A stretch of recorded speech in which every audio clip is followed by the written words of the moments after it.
with destruction.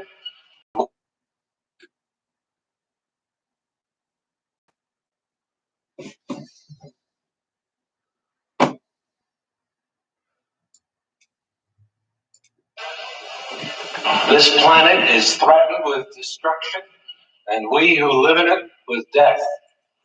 The heavens reek, the waters below are foul, children die in infancy, and we, the world which is our home, live on the brink of nuclear annihilation.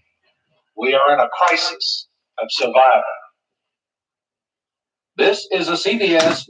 What you're about ready to witness is the most important event in this war's history, because without this day 51 years ago that we celebrate, even to this day, is the most important day of any day of the history. We known as this day as Earth Day, as we celebrate this planet and everything that we can do to solve all the world's problems. As we come together every year on this day, not just to plant a tree or plant a seed, but to come together to think about what we, yes, all of us can do to help save the planet, right?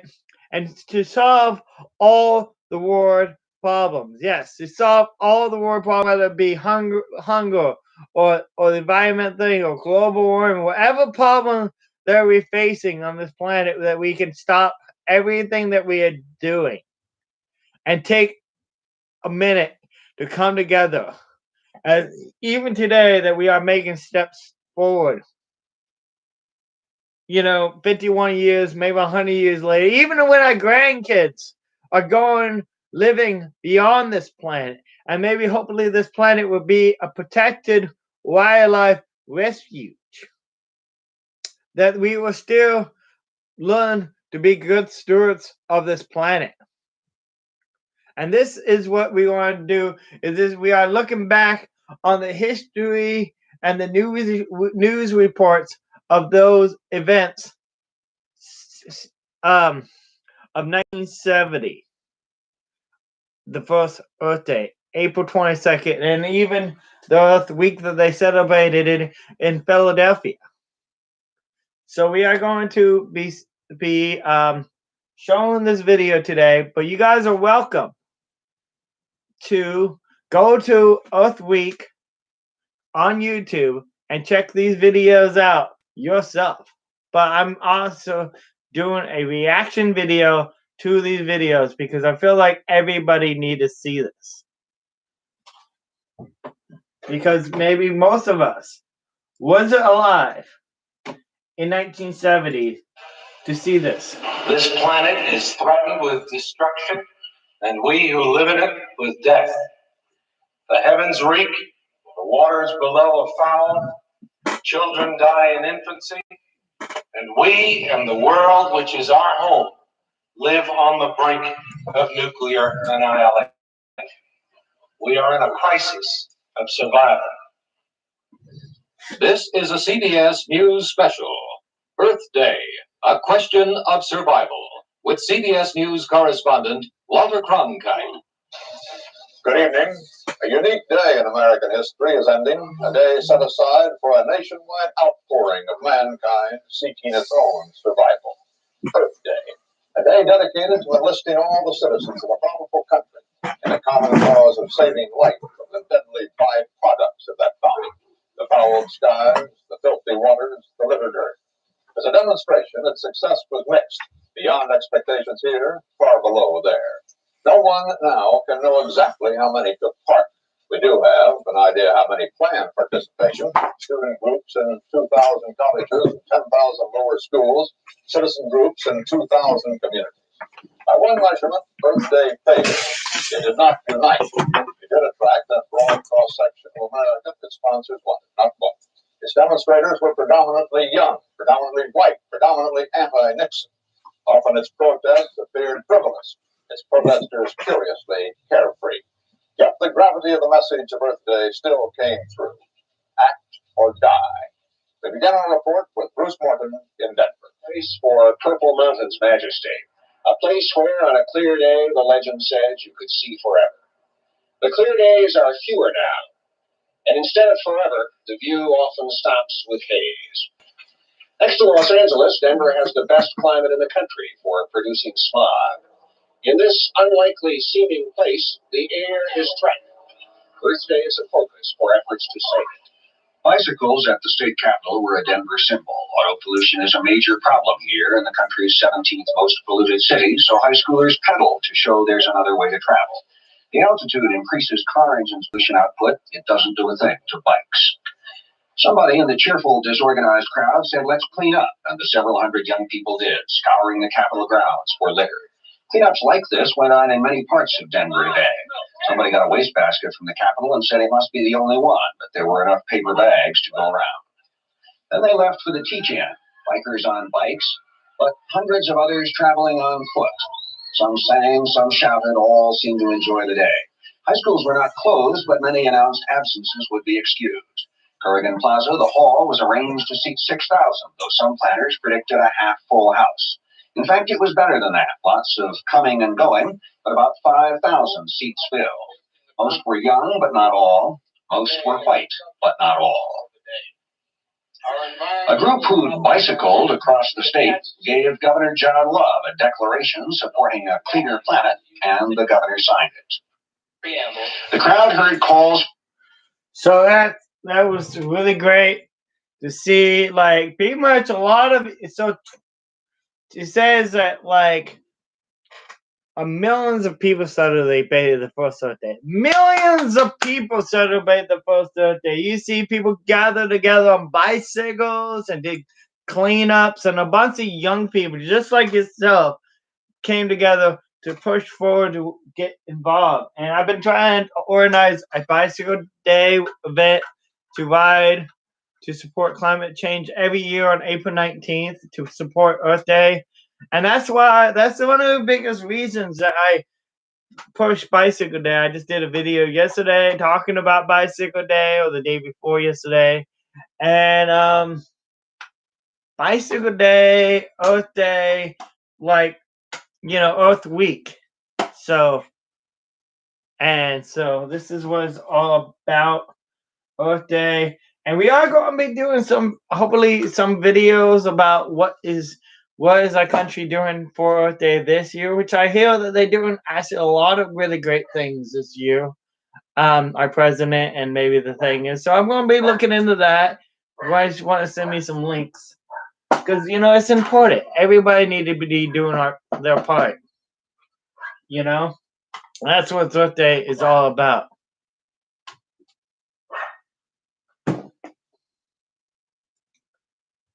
And I skipped ahead.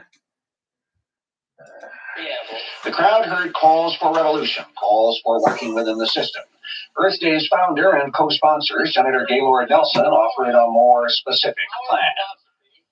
We elect an ecology Congress as the 92nd Congress, a Congress that will build bridges between our citizens and between men and nature's systems, instead of building more highways and dams and new weapon systems that escalate the arms race.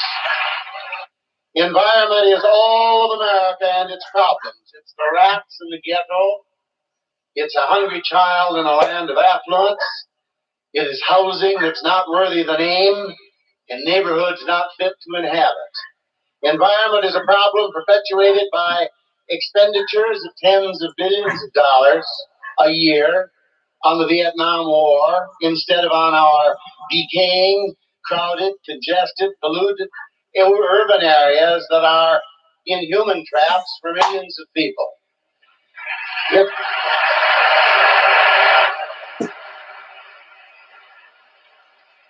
If our cities don't work, America won't work.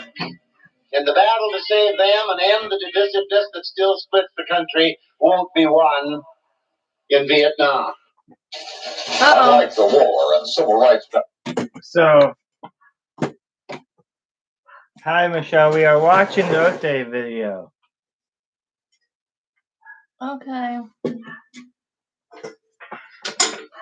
So yeah, Michelle might be doing art and stuff. So this is a really important event. You know, like when they were just got done telling is that the environmental issue affect everyone. You know, the people in the ghetto, the people, the high class, the low class, it affects every last one of us, right? Mr. Gaylord Nelson, which I know we all love to make fun of that name, but that's one of the guys that came that brought Earth Day to us, right? So Mr. You know, and that's who done it. So and he was saying that it's like it's affect every last whatever class he is. You guys see in the video. So let's keep watching this. This video probably copyrighted. I don't know why it would be, but if you guys still hit the like button, I appreciate it. Demonstrations of recent years, Earth Day's protest was not focused directly on Washington, and the crowds in the Capitol were small. Daniel Shaw reports. Here on the Washington Monument grounds, only 3,000 gathered in a rally climaxing Earth Day in the capital to which this nation looks for its environmental rescue. Unlike Vietnam, this is a cause which could have united administration and the Crusaders. It did not.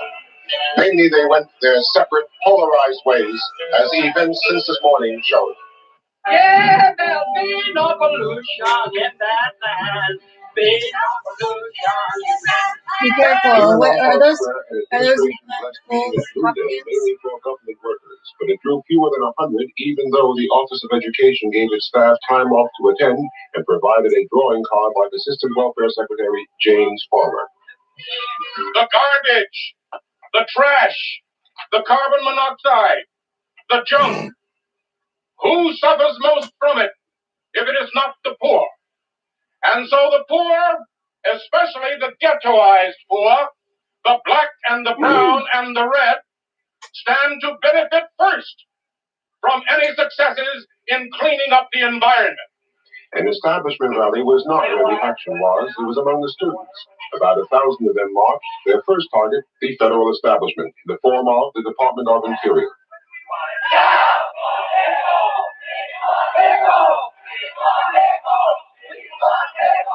What are they saying? Now their numbers small, they're gathered at the Washington Monument with their own heroes, but no administration heroes.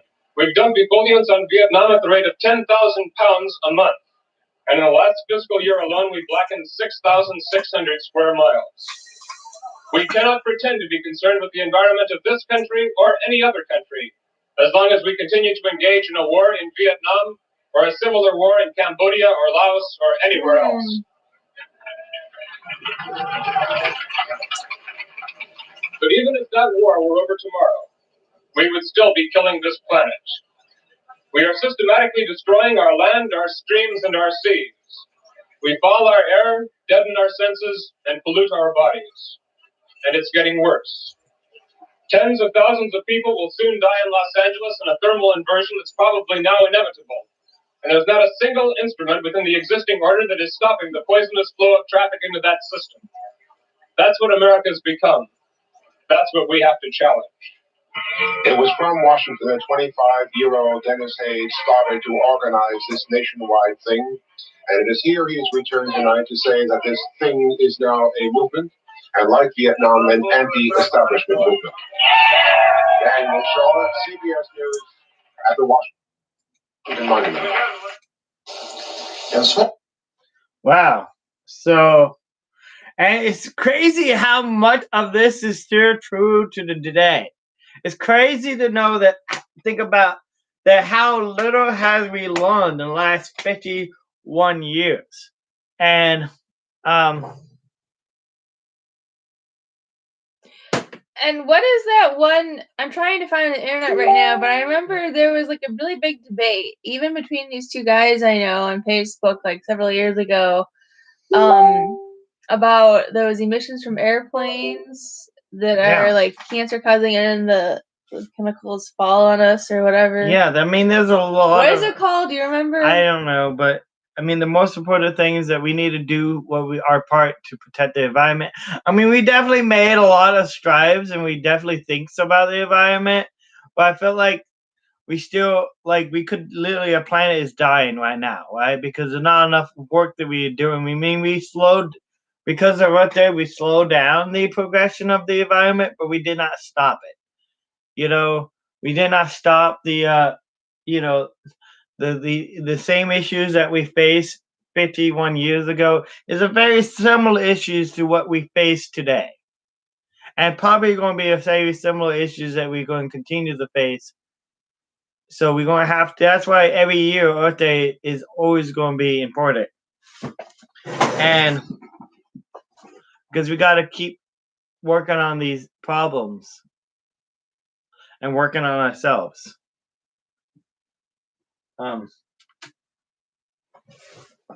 Okay, well, I don't know. Smaller cities and towns across the country, it was the young people from schools and colleges who took the community lead in trying to make Earth Day the beginning of an environmental crusade. We have reports on two typical cases. First, Hughes Red.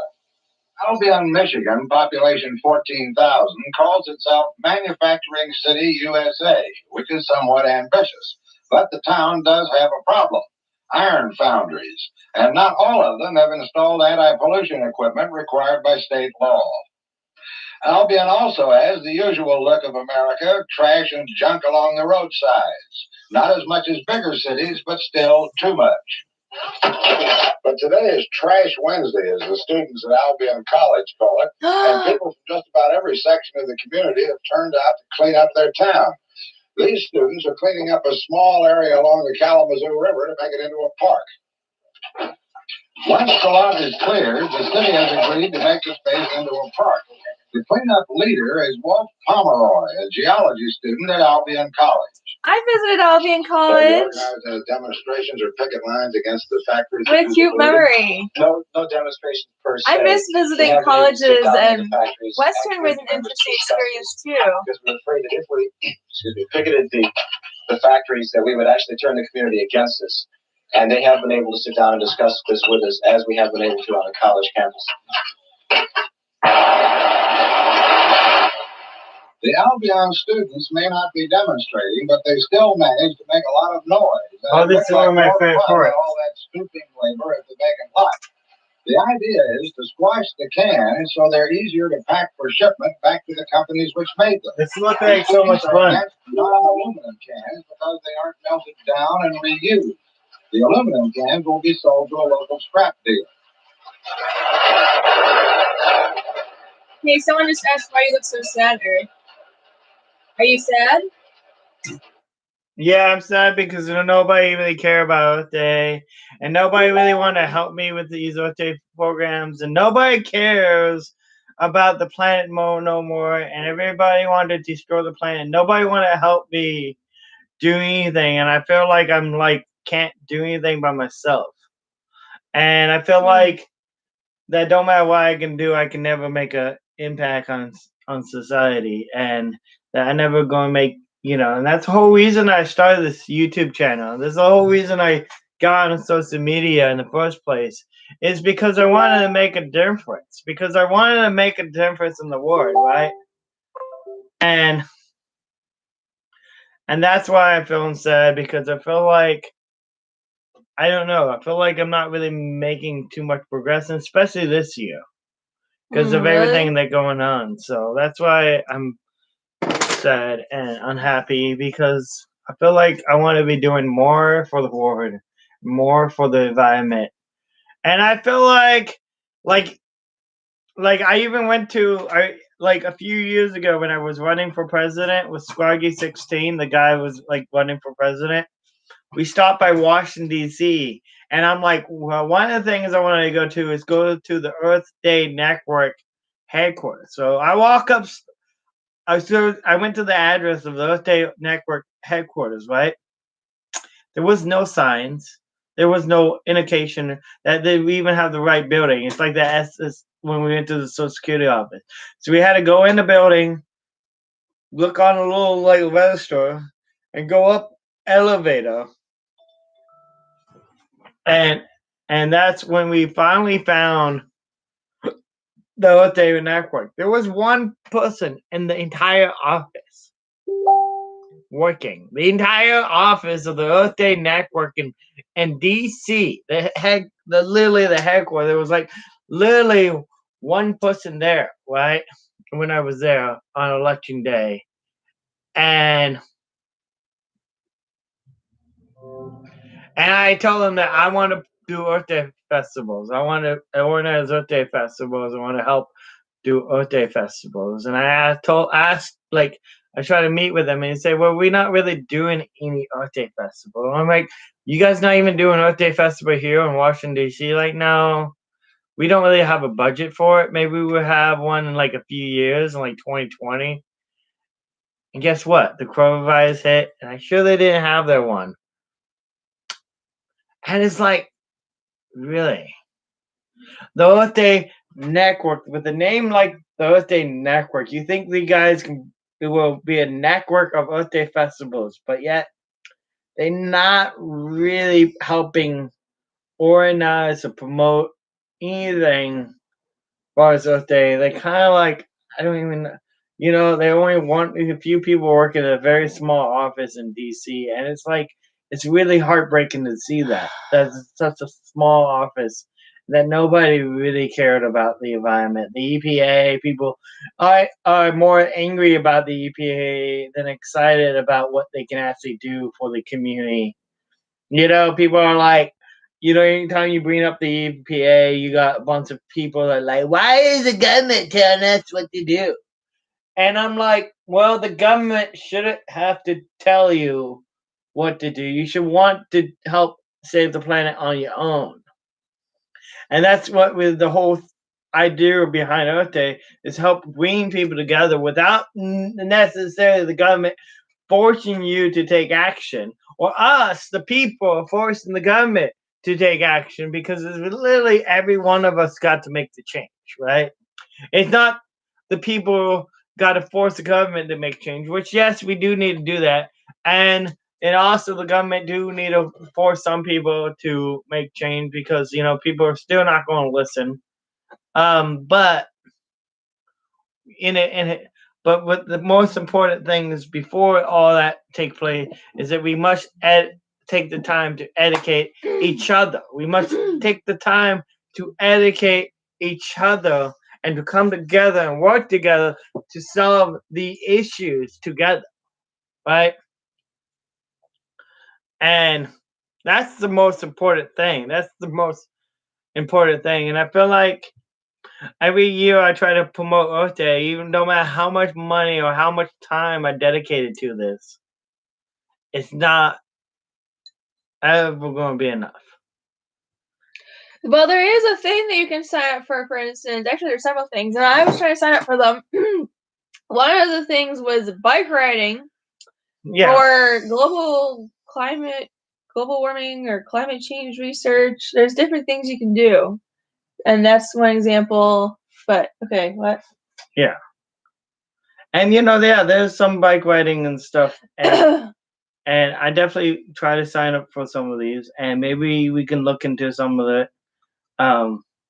It's great that you bring these things up when I get discouraged after I feel like it's already too late. No, it's not too late. There's global efforts, and I was trying to sign up for it because I was like, yeah, let's save the world. Okay, I was kind of freaking out because Trump becoming president. I was finding out what he was trying to do, and he was trying to basically destroy our environment. I mean, and I was finding out, oh boy, our world could come to an end. You know, oh boy, and we might all end up dead. And this guy that we have now at least care a little bit more about the planet than Trump did. But who knows? We still got to take efforts ourselves. And I heard there's a lot of things that he did today that was good for the environment, which I'm not sure what he did because I briefly heard about it on the news, which I'm trying to find those newspaper articles. But let's get back to our video. But the frustrating thing is that thing never came in the mail. Those citizens who weren't interested in jumping up and down in public attacked the Kalamazoo riverbanks yesterday. Oh, man. We need a little help. I think they think that I like this idea of Trash Wednesday, where they like people jump up and down on the recyclables and tear down recyclers and kind of make a party out of it. That's one of the things I was wanting to do on the one of my birthday festival, because we actually got sponsored by the recycling center. The recycling center actually wrote me a check for like $400, which I spent way more money than that on even like t-shirts. I made all these bicycle day t-shirts and got like insurance and all these things, and yeah. But Let's go.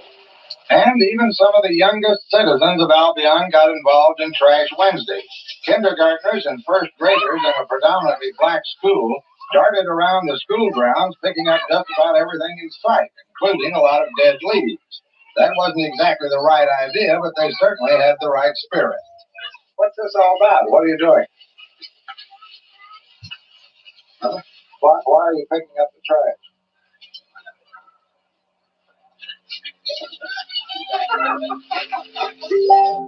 Why are all the children out here picking up trash?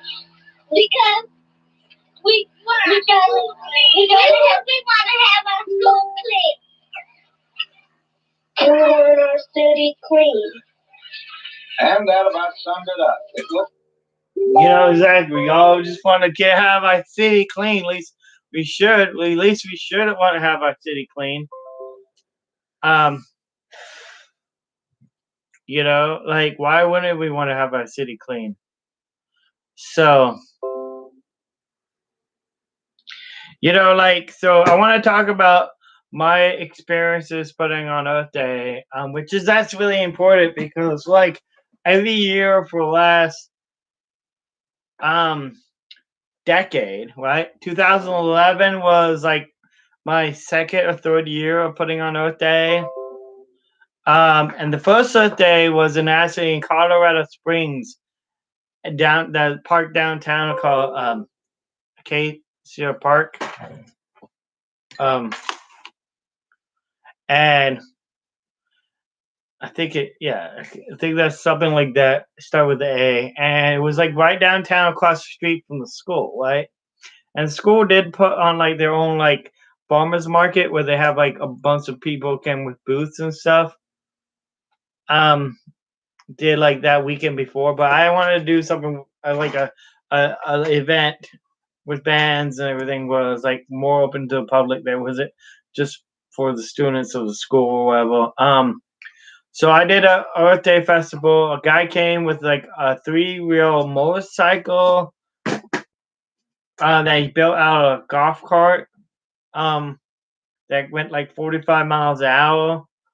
That was electric, and he had like pictures of him in front of the which is also was the movie that came out the same year, is Who Killed the Electric Car. You guys would have maybe heard of that movie, because that's the first movie talking about like the electric car, and actually was an inspiration for what started Tesla, that movie, right? Because the whole craze about the auto company coming out with electric vehicles, and then that was actually decent, but then they decided that they was going to change their mind and they destroy them all. And can you silence that one message that keeps popping up? I think it's from that group. Yeah. I keep on saying this message pop up over and over again, and I'm like, oh my goodness. And it makes like a little noise.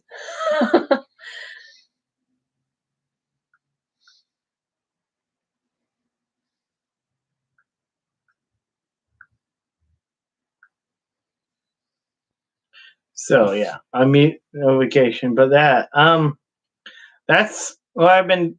So but it wasn't so easy just finding. I wish it was easy was to put the events on. Like, people think that, oh yeah, you just found some of your friends to play music. No, I actually put out flyers. I did a lot of organizing these events. Take months to plan. right? And you actually have to find other people other than yourself to help organize them and agree to be involved, because that's the problem with a lot of years. Is like you got to find people that are willing to be involved, and sometimes that's really hard. It really is really hard. But like we did find somehow we was thankful enough to find a couple of local bands who were willing to play that cared about their planet and understood the mission of Earth Day. We actually had we actually had to pay get permits from the city. Yes, we had to pay the city to do the Earth Day Festival, and pay the police department to have an off-duty police officer there, or a police officer there. We had to pay the police department. We had to pay the city. How much money? Like a lot. Like I think the permit for the city was like several $100s. The police, the cop cost us several $100s they charged like $25 an hour to have police there, which why am I have to pay for cops to be in downtown for an event in the own city? It's crazy, but that's something that they made me do. I had to pay for the city made me get porta potties for everybody, which there was already restrooms at the park, which was completely unnecessary. But they made me get extra porta potties, and there's a lot of things that they made me do that like same thing. So and that's the same similar thing that what happened was when I tried to do a Earth Day festival in 2011. When 2011 was when I was in Destin, Florida, right? And they had a BP oil spill happen, right? When I was celebrating Earth Day, I was celebrating Earth Day at a nursery, right? Really cool little like nursery art gallery. Mm-hmm. And we had a Earth Day festival. We had chickens and everything. We had a couple of pictures of that. But then I come home and I looked on TV and they said the entire area had been flooded with oil, millions and millions of gallons of oil. And so next year I decided that I wasn't just going to do a 1-day event. I'm going to start on April 20th and do an Earth Week. So I try to contact the city. Went to the Tourist Development Council. I asked them to help me. I got billions of dollars. They didn't really want to help because they didn't want to give me any funding because they got billions of dollars in funding from the oil company. And I was telling them, like, well, we just need to promote environmentalism. And they didn't want to help at all. And they actually made me get all these insurance and things. And we finally let the and they was literally trying to like stop it from happening. Like we asked about advertising on the front of the local newspaper, and I mean a few people showed up, but we had a few local bands. I had the Rock Club Foundation going, so I had like some of my friends from high school came down and played. I wonder what. So this was April 2011. I'm trying to think. What was I doing April 2011? I was working at English Gardens in a flower shop. Yeah. So I mean, think about what you guys were doing in April 2011. Think about like, do you think you would?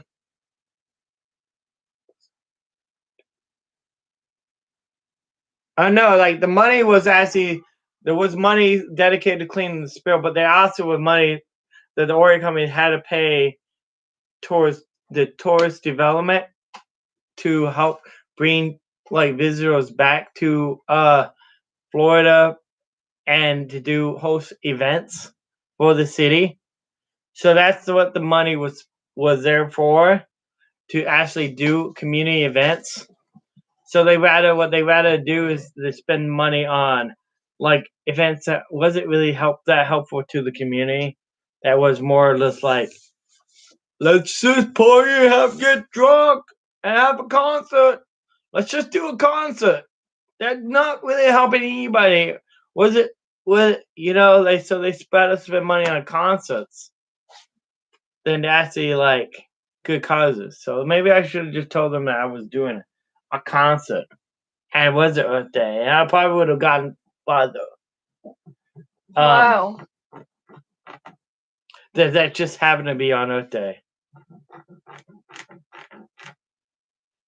Yeah, and because people literally, the city, and then the guy committed suicide because he stole like a lot of the money that was supposed to be going to hosting different events. What? Yeah. Wait. The guy that was supposed to be holding different events committed suicide. Why? Yeah, because he like bought a yacht instead of giving money to like organizations like myself to do events. But you would think that at least with a yacht, you would so soon after using the yacht, he killed himself? Yeah, he bought a yacht, and then everybody started talking about how he bought a yacht and that he used the money that was supposed to be going to events to buy that yacht, and then he I don't know what happened, but it's on the news. But yeah, it's crazy.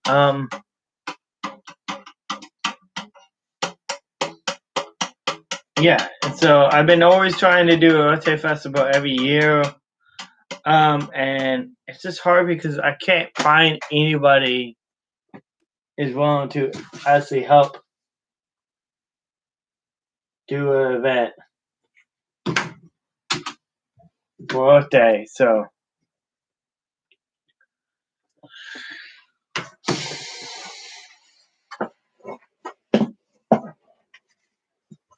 How did this fall?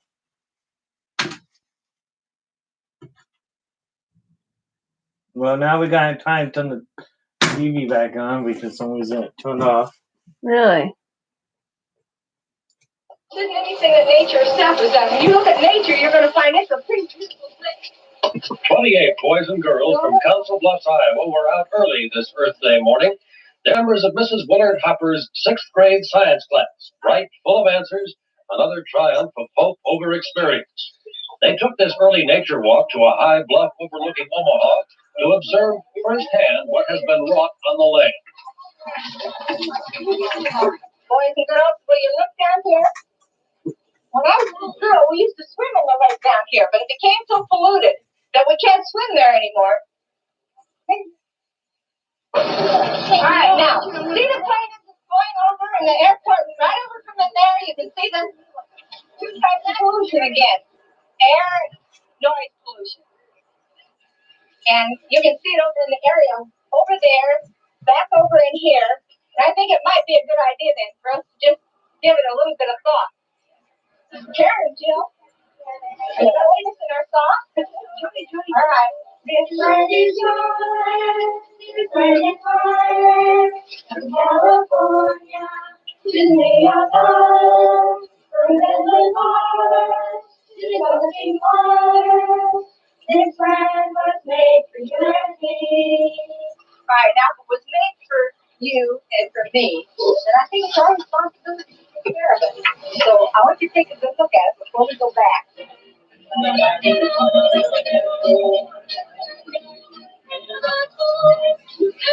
the Abraham Lincoln High School in Council Bluffs, the atmosphere in the gymnasium where the Earth Day observance is being held is hot and oppressive. But that's because the students who arranged this program, largely on their own initiative, want it that way. They don't want you to leave here feeling comfortable. They're all found up there. See, we got that, especially at Bonham Street, just within 2.5 blocks radius of the school, we find every single can, and we only scratch the surface. There are thousands, tens of thousands. A large crowd watched as a chemistry student proposed a way to end industrial waste. Two grimly humorous young men predicted this fate by 1975 for anyone not wearing a mask. Others said they planned to bury their auto engine before it buried them. But the highlight was a film made by the students themselves showing local pollution problems. Oh, that's funny. They're just saying that people are going to die if they wasn't wearing a mask. That's kind of funny. That's what we're dealing with today. Is that everybody's risk dying if they don't use a mask, and we're pretty soon that we are all going to die from pollution if we don't use a mask. And where was this that they felt they would die from not wearing a mask? In 1970, they were saying that they was going there to was die. just bad pollution where? On the planet. There are people saying that in next less than 5 years that we all might die if we don't wear a mask. Wow. From the pollution. Well, yeah. And hopefully I think this video is like, might be like public domain. Hopefully. They hadn't emailed me yet. Usually I give, even if I had to pay, some type of money towards Earth Day, would it even matter? As long as my channel keep going. The student coordinator for the Earth Day observance, Nancy Carlton. Do you think this will pass, that it will be, in effect, a fad, that next year there will be another issue? I don't see how that can pass over because it's here, it's now, and it's real. And if we don't do something about it, it's just going to get worse. A good part. Yeah, you think Earth Day it's just going to be another fad that people are going to pass over? Yeah, I guess it was. This is another fad that people are just going to pass over, man.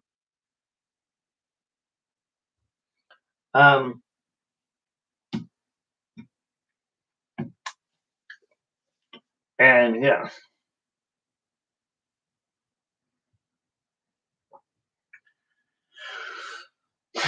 So, yeah, that's really depressing that just Earth Day is just another fad that people, kind of forget about after a while, what they can do about helping the planet.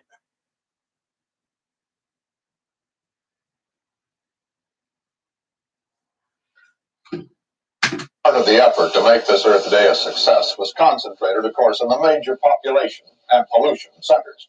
We have a report on several of the big cities, beginning with Robert Shackney in Boston.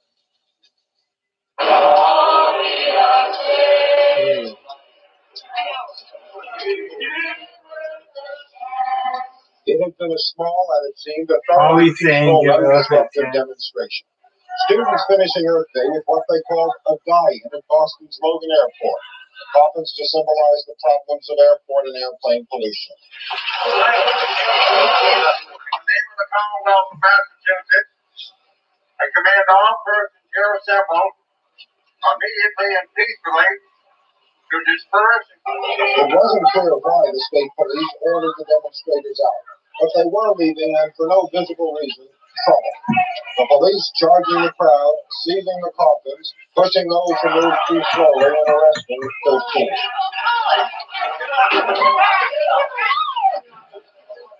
There had been talk in advance of crowds of thousands of attempts to disrupt the airport, but that didn't happen.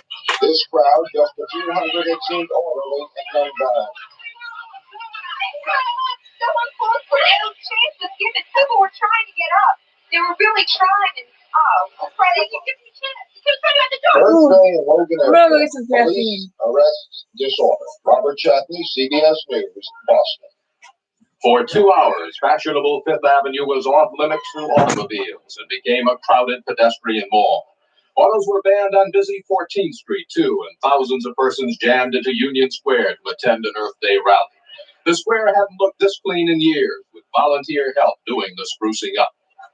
It was a fun day for many school-age youngsters participating in their very first demonstration. There were dozens of exhibits, including this block-long air bubble, to prove how quiet it can be in a busy city. The 2 streets that were blocked off provided islands of quiet. The quality of air improved, but you didn't have to go far to find Manhattan as it really is. Morton Dean, CBS News, New York. Welcome to summer dioxide. Hello, carbon monoxide. In terms of air pollution, Chicago ranks close to the top nationally, which isn't much to sing about, but that they did at a mass rally in the Loop to mark Earth Day. Over 4,000 persons came to listen to the singing and speeches, much less than what was expected.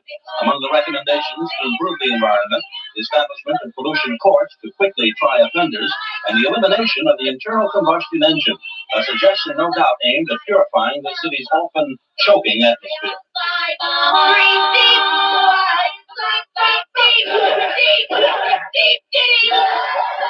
Mike Pappas, CBS News, Chicago. Thousands of students demonstrated at colleges and universities throughout the West. At Caltech, while others did the talking, one toddler was doing his own bit to protect the environment. One of the talkers was Dr. James Bonner, a biologist. When we look around our Earth and see the ability that man has shown to devastate our Earth, it makes one think that the whole world would be better off if man hadn't been invented. Black balloons by the hundreds represented pollution of the land, sea, and air. The same symbolism at Stanford University, where the center of attraction was an ecology fair. One demonstration showed poisonous emissions from an automobile. Another exhibit urged useful recycling of waste products. And yet another called for population control. Several thousand Stanford students turned out to hear, among others, a television star whose sponsor sells detergents, Eddie Albert. The information is, let's look at each other with respect and recognize that the gross national product is the love affair we've had with that is idiotic. That man is the important thing. And that this earth is the important thing. This tiny little ball has only got so much oxygen, so many acres of earth to live off of, so much water, so much metals that we need to survive. And if we loss it up, if we throw it into the sea, if we ruin it, we're dead. Another speaker who vowed as a college girl never to bear children and who works now with Planned Parenthood, Stephanie Mills. I think that it's terribly important for us to begin to involve ourselves in politics so that we can turn the system around. If we got together to dump Nixon, we might end up with nothing, but I think that may be worth a try. Obviously, this administration is being utterly hypocritical in its attempts to deal with environmental pollution. Obviously. $1 billion a year is what Walter Hickel is talking about spending cleaning up water pollution. Now, 80 times that is what we're spending to defoliate Southeast Asia and to incinerate Southeast Asians. This has got to come to a halt. At UCLA, the crowd was thin.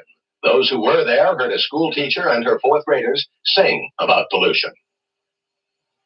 There's no more blue in the sky today, no more sun to shine. Birds and the trees we gone with the gas of time. Gone with the gas of time. In a number of cities, some Earth Day participants seeking dramatic ways to present their cause focused on what they considered to be the major industrial polluters. University students in Minneapolis chose that approach. We have a report from Hal Walker. Earth Day celebrants in Minneapolis zeroed in on industry, issuing tongue-in-cheek awards to local firms which they selected as outstanding polluters. But the major target of the demonstrators was the General Electric Company. Whatever non-polluting means possible, the anti-pollution demonstrators made their way in caravan to Minneapolis Auditorium, where the GE stockholders were meeting.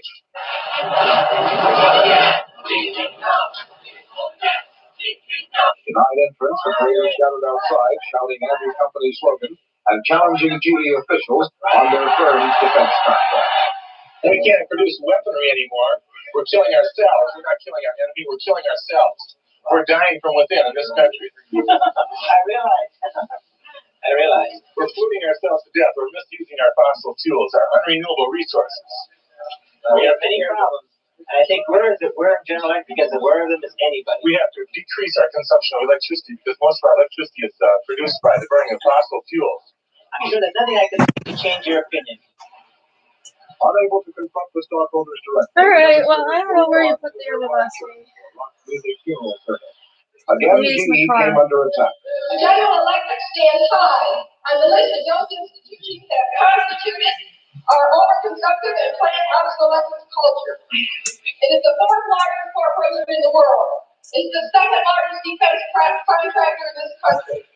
It is directly tied to the military-industrial complex with 90 former high-ranking military officers now employed, 2 of its directors for former military.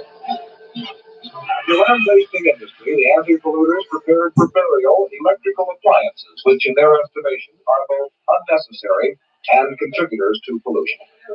Al Walker, CBS News, Minneapolis.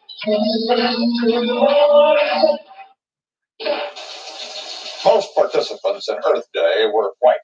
Although some Negroes did take part, Negro leadership was conspicuously absent. Black militants and campus radicals have criticized the environmental campaign, calling it a white middle-class diversion from the issues of Vietnam and race. The members of at least one minority group, Mexican Americans, took part in Earth Day in Albuquerque, New Mexico, and Bob Sheeper reports.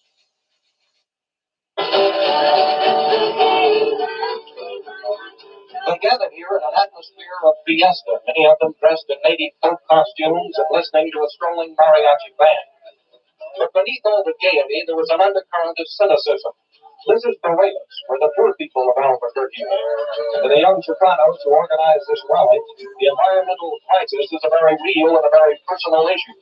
We're going to make people understand that the kind of things that come from air pollution and water pollution are the same kind of things that cause racism, that cause poverty, that cause hunger in this country. So we're all going to be marching today, okay?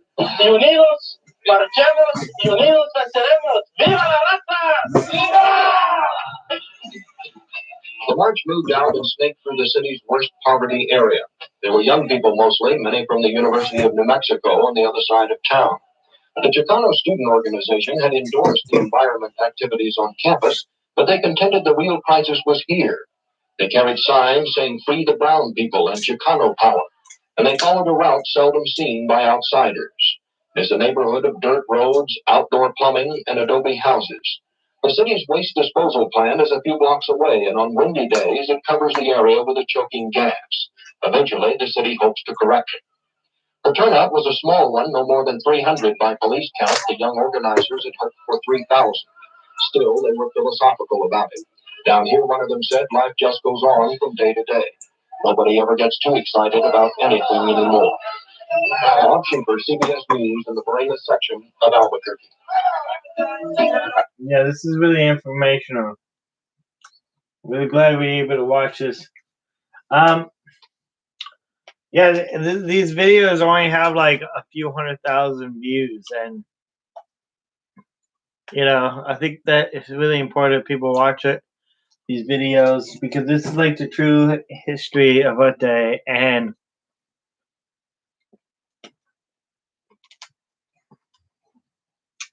you know, you're welcome to have anything you guys want to say in the comments. Make sure everybody hit the like to pull them up Earth Day.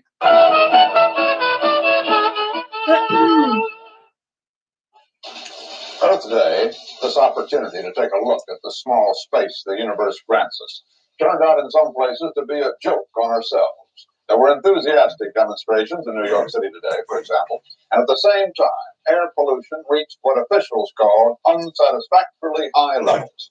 Both sulfur dioxide and carbon monoxide pollution doubled the accepted limits because of low winds, which let the poisons hang in the morning air. Earth Day, a question of survival, will continue after station identification. Yes, Earth Day, the question of survival. Yes.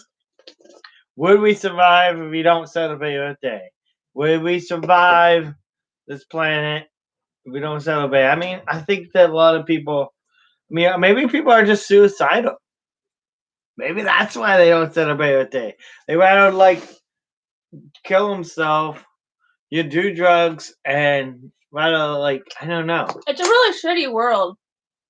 Yeah, it's like everybody just rather die than to try to fix the problems that we are facing, and it's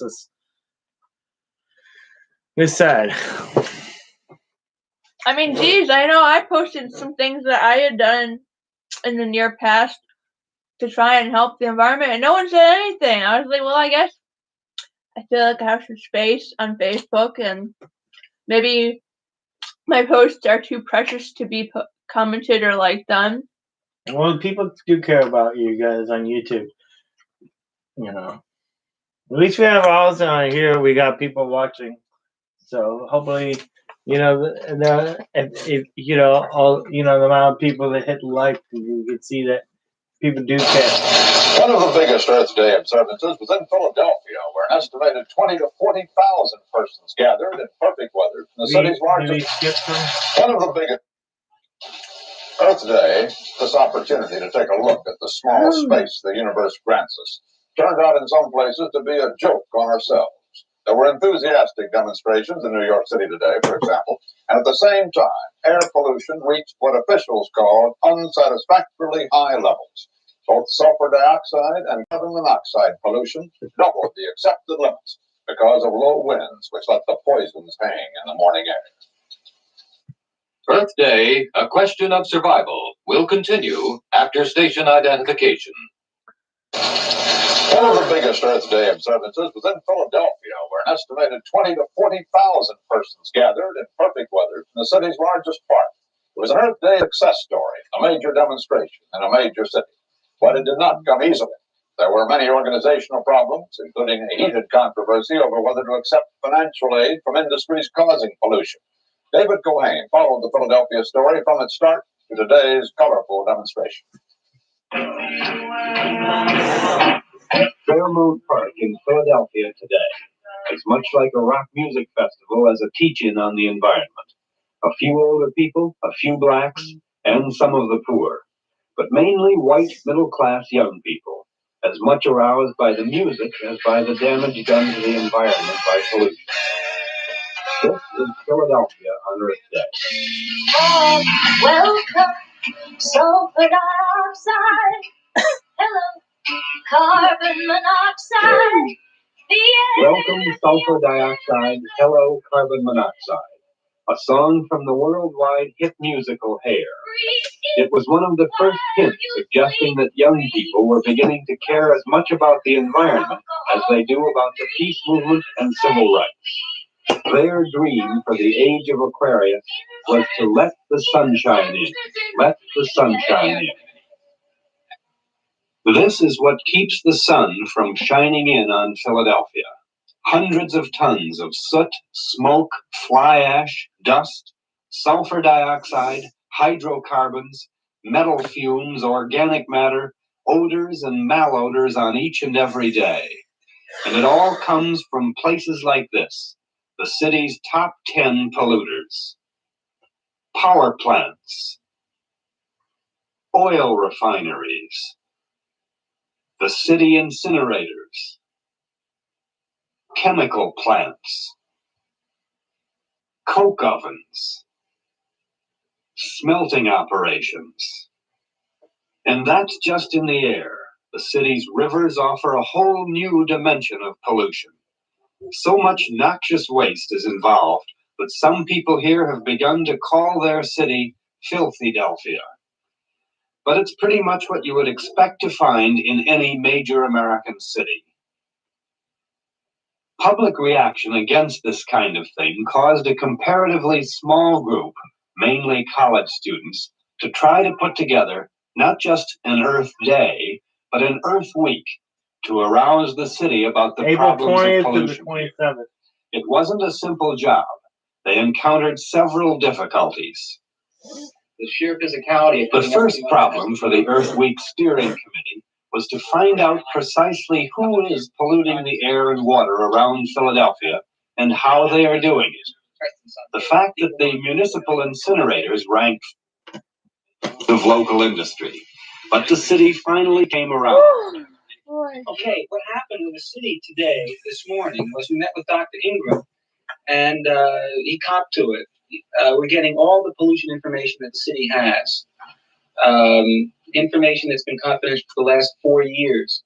So I think, we did a thing. We really made it there. But once having made it, what should they do with this information? A direct attack on industries that pollute as student committees planned in other cities? Marches? Demonstrations? Or should the committee seek money and cooperation from industry and the Chamber of Commerce?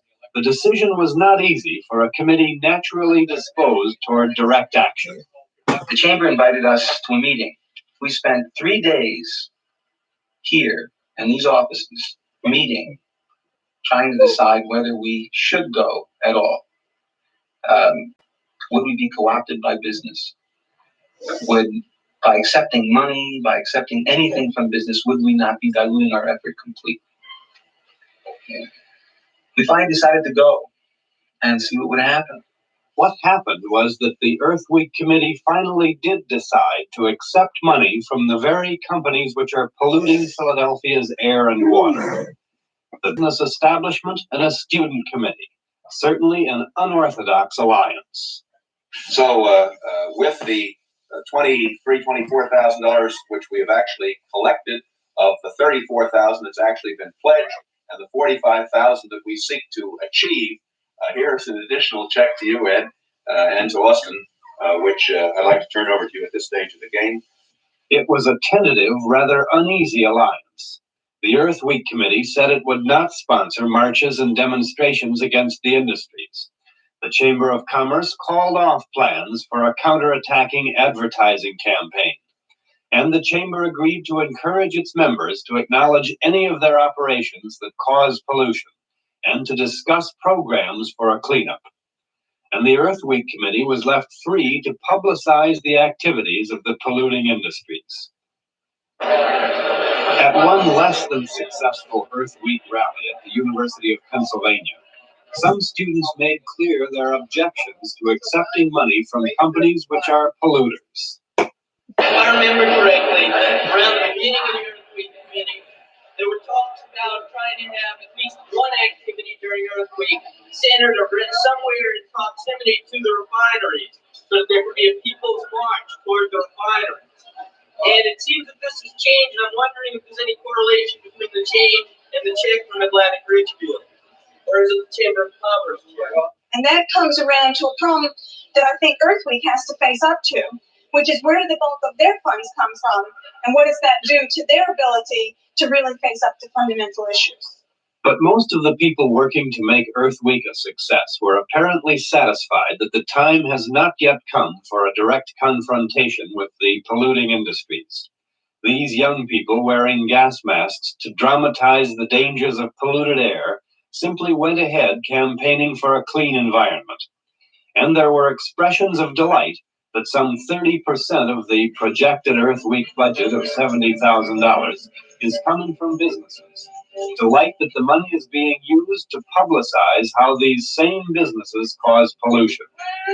The young people built exhibits downtown and passed out clear spring water and surgical masks to symbolize the dangers of polluted air and water. The objective was to reach masses of people from every part of the community, including the blacks of Philadelphia's ghettos.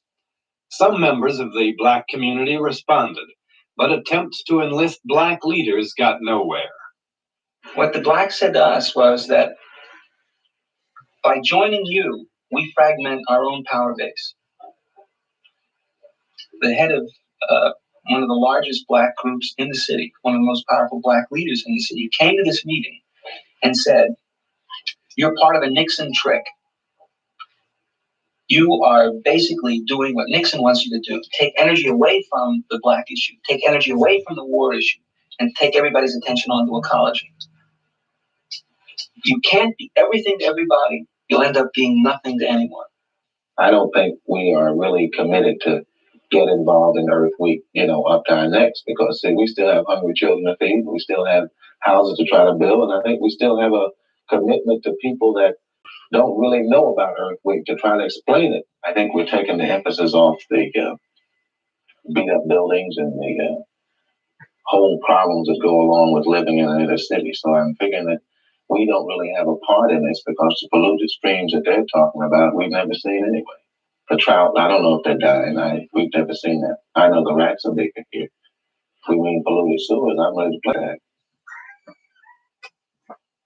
So the environmentalists and the black community agreed to disagree and go their own ways. But at least the cautious alliance with the business establishment has more or less worked. Earth Week is advertised in the windows of oil companies and some other businesses. The city government is in a cooperative mood, although hardly participating with the zest shown, for instance, in New York. Radio and television stations have given free airtime.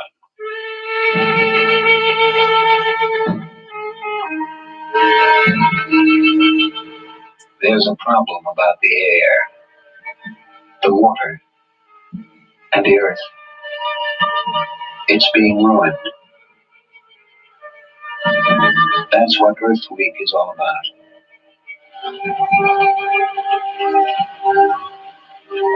What it's all about is trying to convince everyone in Philadelphia that industrial activity like this has serious drawbacks as well as advantages. And the Earth Week Committee wanted to reach more than just students. They wanted help from people like Mrs. Rita Cugini, the wife of a fireman in Southwest Philadelphia. Mrs. Cugini did become involved in Earth Week. When you think about it, when you walk around your own neighborhood, what do those words mean to you? It means a horrible smell from the nearby refineries. It means open burning by our auto junkyards. It's burned out grass, and the trees that we have, few and far between, are dwarfed. And that's about it. Sulfur dioxide. You know, I've studied the technical aspects of the pollution. To me is technically sulfur dioxide and particulates and nitrogen dioxide, which is a poison. Uh-oh. What? She said it's a poison. Yeah.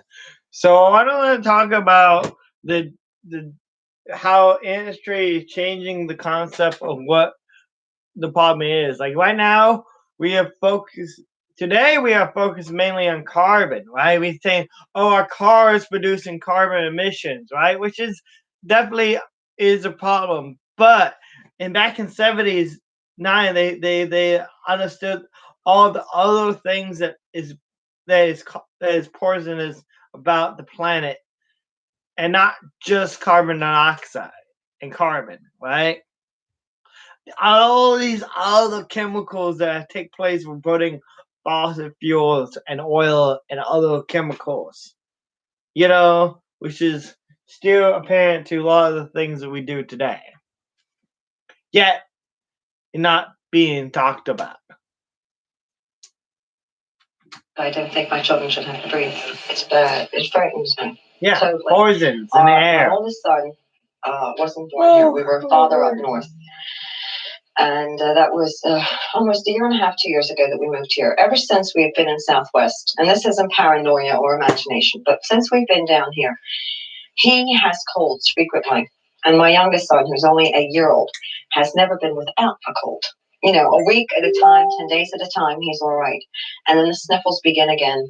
The only thing that's here that he could possibly have this reaction to is the air problem, the lack of oxygen, and surplus of everything else. What sort of reaction do you get from your neighbors? You go and talk to them about ecology and air pollution. How do they react? I can't get across the point that this, which is mostly invisible, the problem is mostly invisible, even though they do see black smoke, and even though they have to wipe their windowsills 3 times a day, they still don't understand that this is affecting their lungs, so that we don't ever fully discuss the problem. It's just diverted to something else. In other words, you think that they've simply become accustomed to pollution? Immune psychologically and accustomed to it, to the odors and to the sight of it. It doesn't upset them anymore. One of the things Mrs. Cugini did for Earth Week was to help college students promote a pollution bus tour. Your bank accepted this poster to be put up so that the people would see it. It's an Earth Week activity, the Philadelphia Pollution Trail Bus Tour, which the people are going to get a very close-up, solid look at all the chemicals spewing out of our industrial boilers and all of the gases pouring out that they don't seem to realize yet are going to kill them. We want the people involved. So this is to show them the chemicals coming out, to show them that it isn't stopping and they have to fight to make it do so.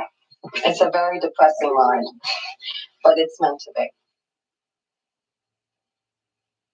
And even the churches were prepared to do something about the depressing condition of the city's air and water. This was the Salem Zion United Church of Christ and its pastor, Paul Hetrick, on Sunday. The church also is involved in Earth Week because some of its poor theology has helped to cause the ecological imbalance that we are facing in nature today. We have always, for the last several hundred years, addressed ourselves to the theme of progress as a theological principle. And we have believed and affirmed that those people who do progress, God certainly is blessing. And because we have progressed and not thought about the ways, the methods that we were using in order to progress, to grow into our technological expertise, we have plundered, we have raped, we have begun to lay the earth in desolation. We have helped to foul up your air, pollute your streams, and clutter your earth with trash and gadgets. And we have destroyed many of your living creatures. Your forests have been cut down, and the earth's resources plundered without concern for the generations and the times to come. Now our hearts are heavy with sorrow for what we have done, but not before our sinuses and lungs warned us of great danger, and our eyes told us that some of the beauty has gone out of your earth. Today, young people from all over Philadelphia came out to start putting some beauty back into the earth. Two key speakers at the teach-in were Senator Edmund Muskie, a longtime So I wanted to talk about a little bit about the last video that we just seen. Is that like, yeah, a lot of us feel like just get complacent. Like they don't realize we see the pollution, we see the problem, but we don't really understand how it's affecting us and our lungs and our kids' lungs and the people that we care about lungs. We see the pollution. We may even wipe down the have to clean our cars or the window sills of our houses, right? Every once in a while because of the dust and the pollution, right? We might, but we don't really understand the fact that there's carbon monoxide. Yes, the planet is a little bit cleaner today. There's not as much those toxic chemicals in most of America, but yet you're still breathing it in and still producing, and they're still producing smog, and we don't see that. We don't really care, and that we can't see the Hollywood sign from Hollywood Boulevard, because of the smog. That's only a little bit of a problem. We let these things kind of go, and people are like, oh, well, Earth Day is a scam. Why should I care about Earth Day? And the thing is, like, a lot of the things that people do to try to scam and make Earth Day was not important as what it was in 1970, but I think today is just as important that it was in 1970, right? And that's what people need to recognize and realize. And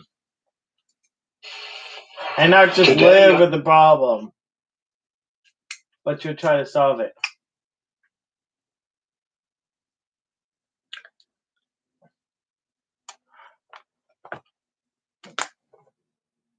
Young people from all over Philadelphia came out to start putting some beauty back into the earth.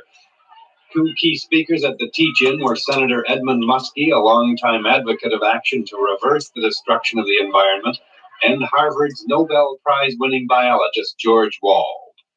Coming into Philadelphia about an hour and a half ago on a plane, I was surprised that the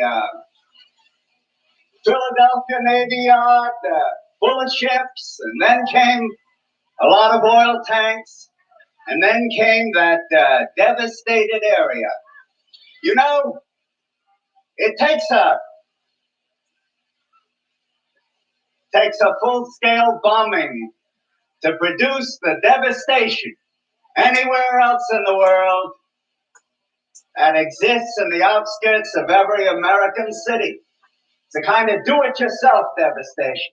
We've reached a point where our technology produces more kinds of things than we really want, more kinds of things than we really need, more kinds of things than we can live with. We have to choose to say no, to give up some luxuries. And these kinds of decisions will be the real measure of our commitment to the environment.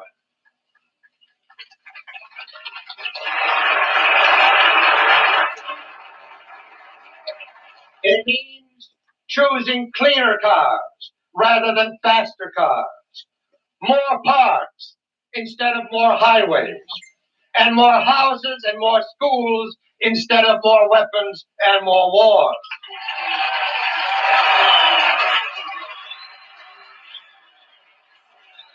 Consider the national budget for 1971, that balanced budget of unbalanced priorities. That budget balances $275 million for the SST against $106 million for air pollution control. It balances $3.4 billion for the space program against $1.4 billion for housing. And it balances $7.3 billion for arms research and development against $1.4 billion for higher education. Those are unbalanced priorities. It doesn't make sense.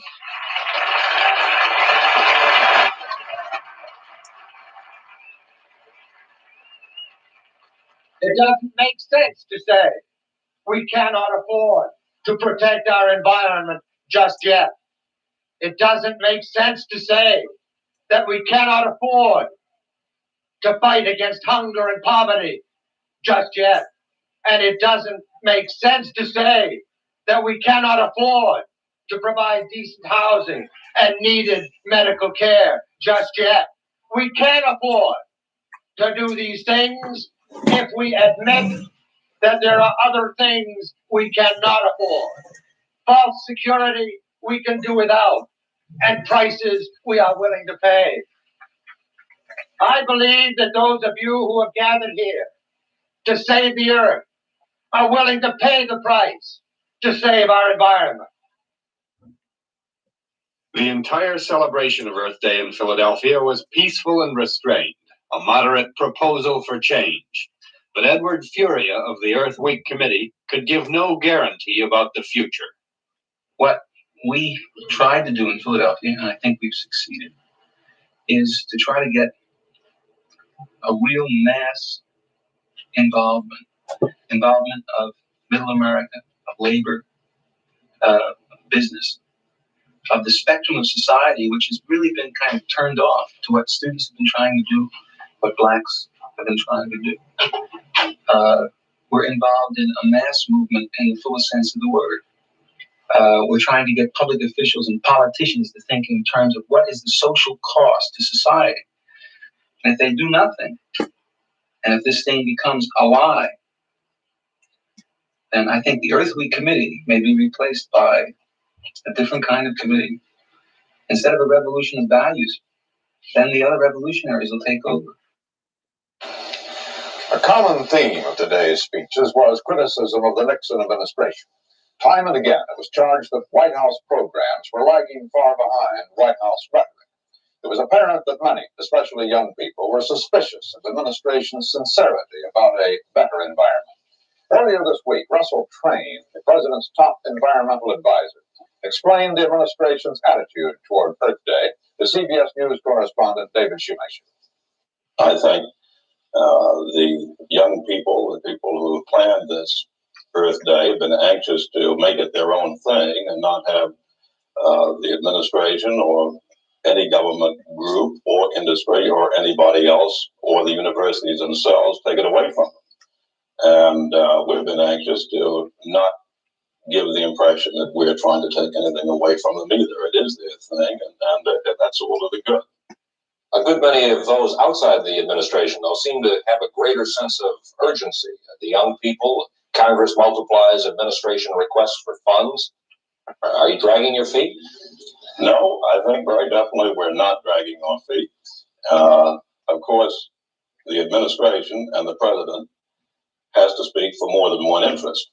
And if you're on the outside, you can speak for the environment or any other particular interest and insist that this be given the highest priority and receive the entire budget allocation of the federal government, if you wish. The president, of course, isn't in the position to do that. He has to represent all the interests of the American people here and abroad. And there are a vast number of competing claims upon federal programs. At the same time, the president has said publicly that the environment is our first priority, and I believe he means that.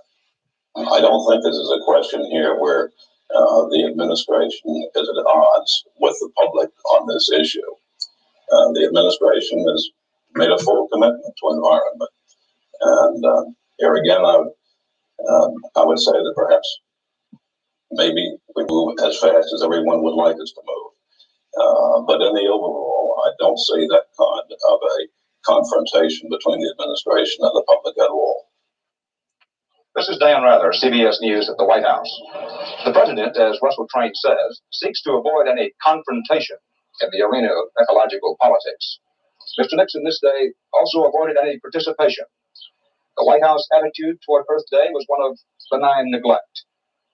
The president's personal posture was one of detachment. But it is unclear how much of that detachment was calculated and how much of it was forced.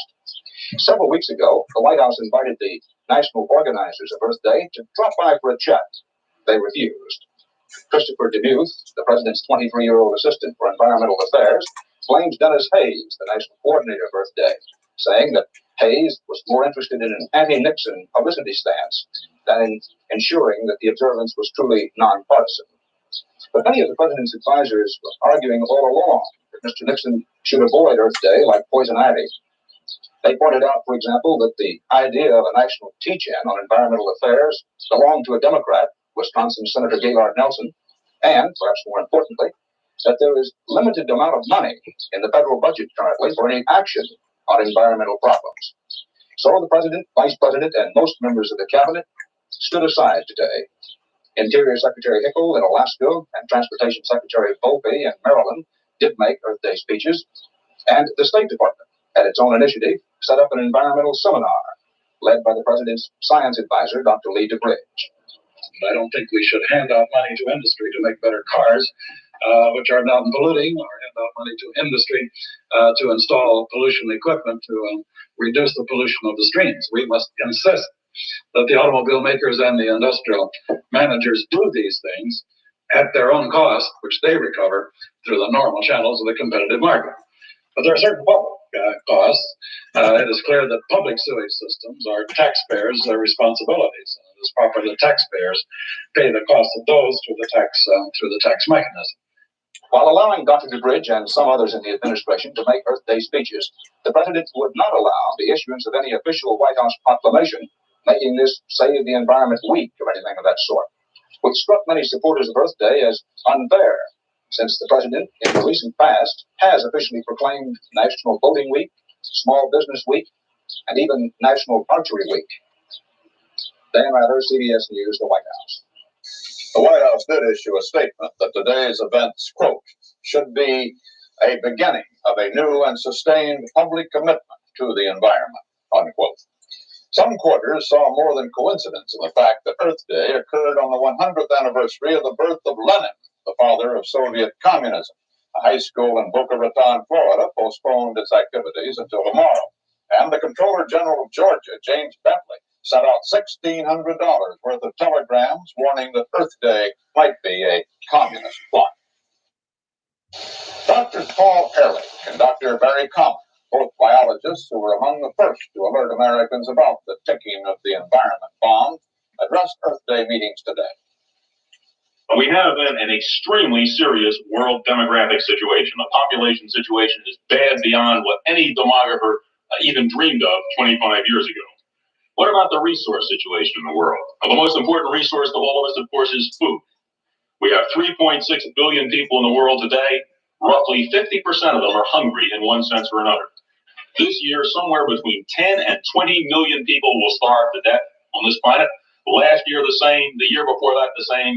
Next year, almost certainly more and more and more. That's the answer to the question that's often raised. When will the population food crunch hit? Well, it hit a lot of people already. It's going to hit a lot more people this year. Should you think you're safe in the United States, you are very sadly mistaken. Well, the picture is then not altogether bright. The Hobson's choices we face, if we don't control our population and environment, the horses in Mr. Hobson's barn include famine and plague and thermonuclear war, and who knows which one or what combination will come. And the question is, of course, what are we going to do about it? You were born under the shadow of the bomb. You are the first generation in the history of man to carry DDT in your fat and strontium-90 in your bones. Your body will record in time the full effects of the environmental destruction on mankind. It is you who face the frightful task of seeking humane knowledge in a world which has, with cunning perversity, transformed the power that knowledge generates into an instrument of catastrophe.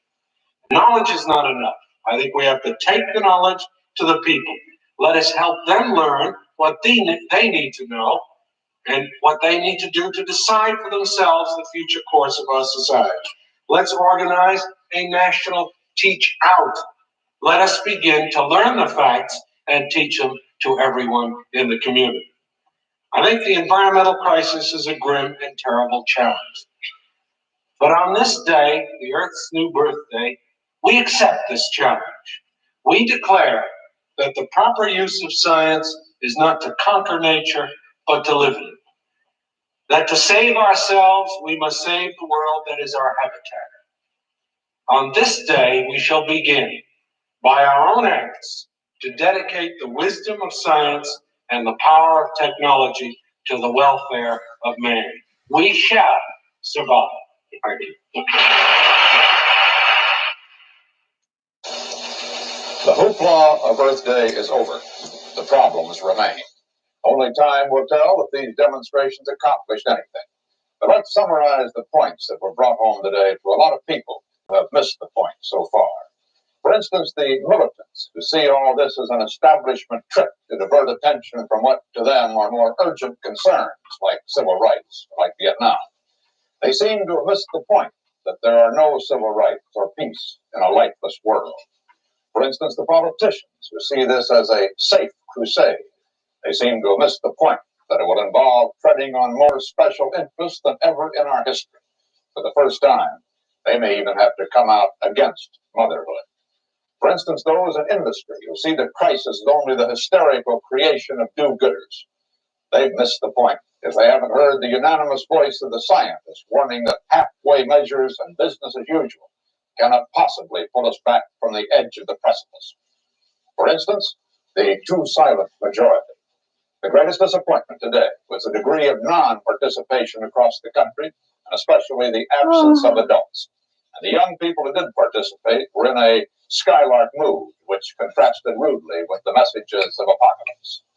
Those who ignored Earth Day, well, that's one thing. Those who ignore the crisis of our planet, that's quite another. The indifferent have missed the point that to clean up the air and earth and water in the few years science says is left to us means personal involvement and may mean personal sacrifice, the likes of which Americans have never been asked to make in time of peace. The sense of today's teaching was that America must undertake a revolution in its way of life. Affluent America will, we were told, almost certainly have to scale down its standards of living, give up having as many cars, as many children, as many cans, as many conveniences, as much conspicuous consumption. Someday, we heard today, the world will be a better place if it listens and acts. But in the meantime, perhaps for a generation or more, it will be frighteningly costly to each of us to clean up the mess each of us has made. But the cost of not doing so is more frightening. That's what today's message really means. And those who marched today, and those who slept, and those who scorned, are in this thing together. What is at stake? And what is in question is survival. This is Border Crime Guide. Good night.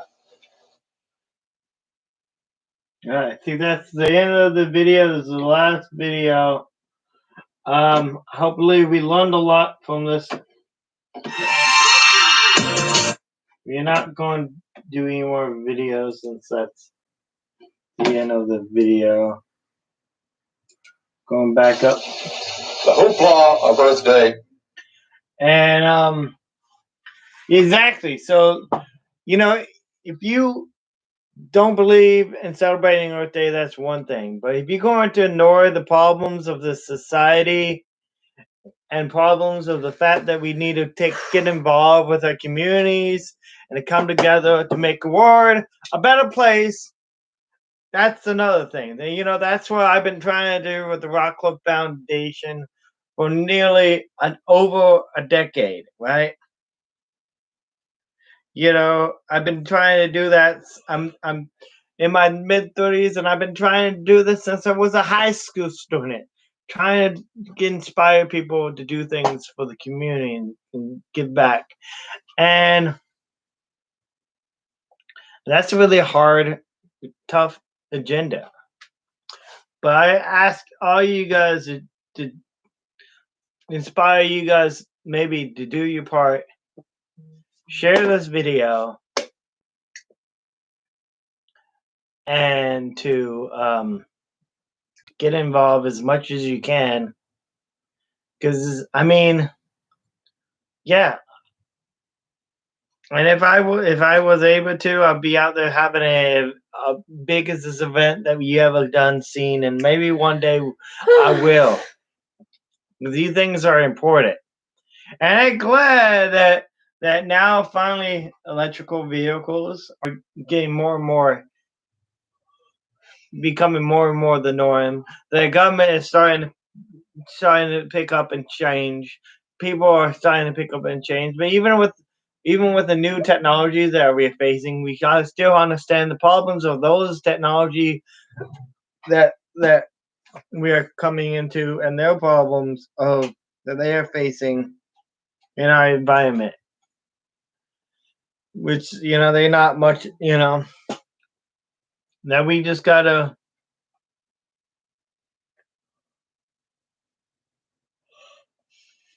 so I'm going to try to figure out what's going on for Earth Day this year and try to come back and make a reaction video on some of the news reports that are happening today in a later video. So please like, subscribe, share the video. And thank you guys for watching. It's actually quite a few people managed to watch through most of this, so I appreciate what people that was here today and that was able to watch this with us today, because it's important.